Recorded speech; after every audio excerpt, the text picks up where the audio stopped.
NT Ramarao ఉన్నప్పుడు మీరు అక్కడ చాలా దగ్గరగా సన్నిహితులుగా మంచి అధికారిగా వారికి సలహాలు లేకపోతే ఇన్ఫర్మేషన్ సంథింగ్ ఉండేది. చాలా సందర్భాల్లో చాలామంది చెప్పుకుంటారు చంద్రబాబు నాయుడికి జయప్రకాష్ నారాయణకి పడదు, సంథింగ్ ఇద్దరి మధ్య ఏదో గ్యాప్ అని. దానికి మాత్రం ఎప్పుడు ఎవరికి చెప్పలేదు, మీరు చెప్పలేదు, వారు చెప్పలేదు. ఆయన చెప్పడం అనుకోండి ఎలాగో, మీరు కూడా ఎప్పుడు దాన్ని చెప్పిన దాఖలాలు అయితే లేవు. ఎందుకు మీ ఇద్దరి మధ్య అంతరము, గ్యాప్? ఏమీ లేదు, నా దృష్టిలో ఏ రకమైన గ్యాప్ లేదు. ఆయన ఒక రియల్ పాలిటిక్ మ్యాన్, అధికారం కరుడు గట్టిన రాజకీయ నాయకుడు. ఆ భాష మీరు వాడండి. అంతే కదా, రియల్ పొలిటిక్ అంటే అంతే, ఫక్తు రాజకీయ నాయకుడు. నేనేమో ఈ దేశంలో వ్యవస్థ మారాలని కోరుకునేవాడిని.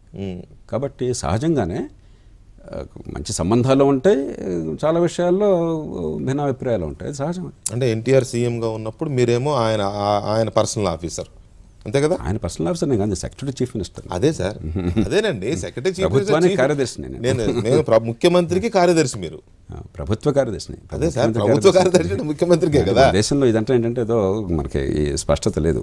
Secretary chief minister, not private secretary. No నేను అనేది ప్రైవేట్ సెక్రటరీ కాదు, ముఖ్యమంత్రి గారికి కార్యదర్శి మీరు.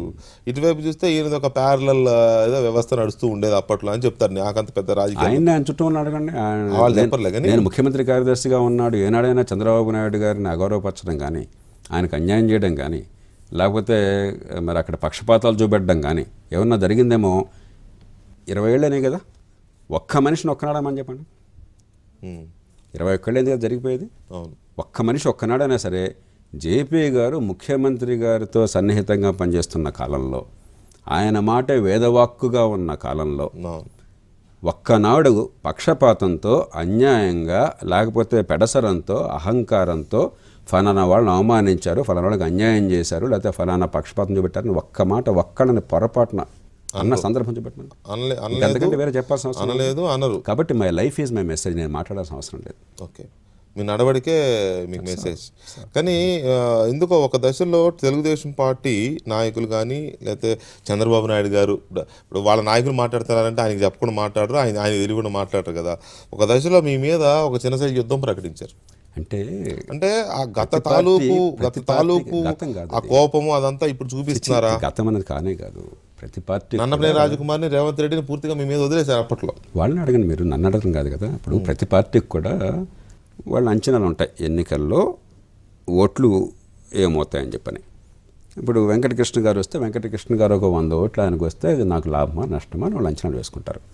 వీళ్ళు ఒక పొరపాటు అంచనా ఏమేమి వేసుకున్నారంటే, జేపీ గారు రంగంలో ఉన్నట్టయితే యాంటీ కాంగ్రెస్ ఓటు కొంత చీలుతుందా అన్న భయం వాళ్ళకు ఉన్నది. ఇదంతా ఎక్కడి నుంచి వచ్చిందంటే, ఓటు అనేది ఒక గుత్తాధిపత్యము, ఇది ఒక ఆస్తి, ఈ ఆస్తి నాకు చెందేది, ఈ ఆస్తిని వాడోడో లాక్కొంటున్నాడు. అరే అసలు మీరంతా పరిపాలన బాగేస్తే ఒక జయప్రకాష్ నారాయణకో లేకపోతే వెంకటకృష్ణకో ఈ పిచ్చంతా ఎందుకండి? ఈ పని ఎందుకు చేసేవాడిని? నేను పెన్షన్ కూడా లేకుండా గవర్నమెంట్ ఇళ్ల స్థలం ఇచ్చినా కూడా ప్రశాసన్ నగర్లో వద్దని తిరిగిచ్చి పారేసి, ₹1 ఆశించకుండా, ఒక్క పైసా జీతం తీసుకోకుండా 20 ఏళ్ల పాటు జీవితం మొత్తాన్ని ఎందుకు నేను పెడతాను? ఈ పిచ్చి దానికోసమా? మీ 100 ఓట్ల కోసమా నాకు బతుకుంటాను? అధికారమే కావాలంటే, మన ఎంపీ కావాలంటే మీరంతా ఇగో ఈ తాంబూలాలు తెస్తామని చెప్పాను, వద్దన్నా కదా నేను.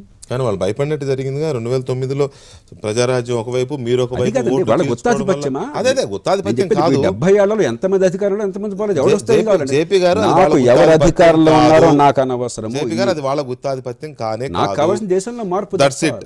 అది మీ యాంగిల్, అది మీ యాంగిల్, అంతే కదా. వాళ్ళ యాంగిల్ ఏమో అది వాళ్ళ గుత్తాధిపత్యం.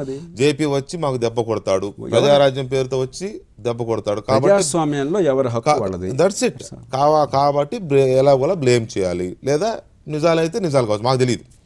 అక్కడ ఏమైంది, ప్రజారాజ్యం కొన్ని ఓట్లు చీల్చింది, మీరు కొన్ని ఓట్లు చీల్చారు. మీరు 5% అన్నారు, మీకు వచ్చే 2.5-3% వచ్చాయి కదా ఓట్లు. సారీ, నాకు సరిగ్గా గుర్తులేదు. అప్పుడు 2009లో 2% వచ్చాయి. కానీ ఆ 2%ఏ చాలా దెబ్బ కొట్టింది తెలుగుదేశం పార్టీ. దాదాపు 30-40 సీట్లు. వారి ప్రైవేట్ ప్రాపర్టీ అది. ఆఫ్ కోర్స్ ప్రైవేట్ ప్రాపర్టీ కాదని మనకు తెలుసు. ప్రజలంతా వారి కట్టుబాటు. ప్రైవేట్ ప్రాపర్టీ కాదని మనకు తెలుసు. కాంగ్రెస్ వాళ్ళు అనుకుంటారు. నేను ఓడించి గెలిచింది కాంగ్రెస్ అభ్యర్థి మీద కదా. మీరు ఇక్కడ గెలిచారు కూకట్పల్లిలో, ఉదాహరణకి. కూకట్పల్లిలో నేను అనుకోవచ్చు కదా, ఈ దేశాన్ని దోచుకునే వాళ్ళందరూ వచ్చి మంచి రాజకీయం రాకుండా అడ్డుకున్నారని చెప్పి నేను కదా బాధపడాల్సింది. దాని నుంచి ఏం ఆశించుకుంటే దానికి ఇవ్వడం కోసం నా సోదరులంతా సిద్ధపడ్డారే. మీరు ప్రైవేట్ ప్రాపర్టీ అంటున్నారు, కానీ ప్రాంతీయ పార్టీలు ఎలా ఉన్నాయి ఇప్పుడు? సరే కంపెనీ లాగా తయారైంది. ఇప్పుడు దాన్ని మార్చాలనా లేదా దానిలో ములాఖత్ కావాలనా? నా బాధ కూడా అదే, మారుస్తానన్న మీరు పక్కకి వెళ్ళారు. ఇప్పుడు దట్స్ వాట్ ఐఎమ్ ఆస్కింగ్. మిగతా వాళ్ళలాగా నాకు 100 అడుగులు పొడుగున్నాను, నేను నాకు పెద్ద విష్ణు చక్రం ఉందని చెప్పట్లా నేను. అయ్యా, నా దగ్గర ఒక ఆలోచన ఉన్నది, ఒక ఎజెండా ఉన్నది, ఒక తీరు ఉన్నది. ఇది మీ అందరికీ మంచి నేను నమ్ముతున్నాను. మీకు నచ్చితే మీరు ఆదరిస్తే దీన్ని నడుపుదాం, మీకు వద్దంటే మీకు కావాల్సింది ఎంచుకుంటారు. ఏం కావాల్సింది జనం ఎంచుకున్నారు. ఎంచుకున్న జనాన్ని అడగకుండా మీరు నన్ను అడుగుతారు ఏమిటండి? నాకు అర్థం కాదు. జనానికి మార్గం చూపెడతాము, జనం ఏం కోరుకుంటే జరుగుతుంది. ఓట్లకి ఫలితాలు ఉన్నాయి వెంకటకృష్ణ గారు, మనం స్పష్టంగా అర్థం చేసుకోవాలి. మీడియా చాలా దెబ్బతీస్తుంది సమాజాన్ని, మీడియా చాలా దెబ్బతీస్తుంది. ఓట్ అనేది చాలా సీరియస్ ఇష్యూ. అక్కడ డొనాల్డ్ ట్రంప్ ఓటేశారు, మంచి చెడో, ఇట్స్ అ సీరియస్ ఇష్యూ. ఓటేసాం, అరే తూచ్ మన్నాడు మారిపో, ఇలా కాదు. ఓటేశారు, 5 ఏళ్లే కాదు, ఒక జీవితం మారుతుంది, ఒక తరం మారుతుంది, చరిత్ర మారుతుంది. కరెక్ట్. హిట్లర్ కొట్టేశారు 32లో, ఏమైంది? జర్మనీ మారింది, ప్రపంచం మారింది.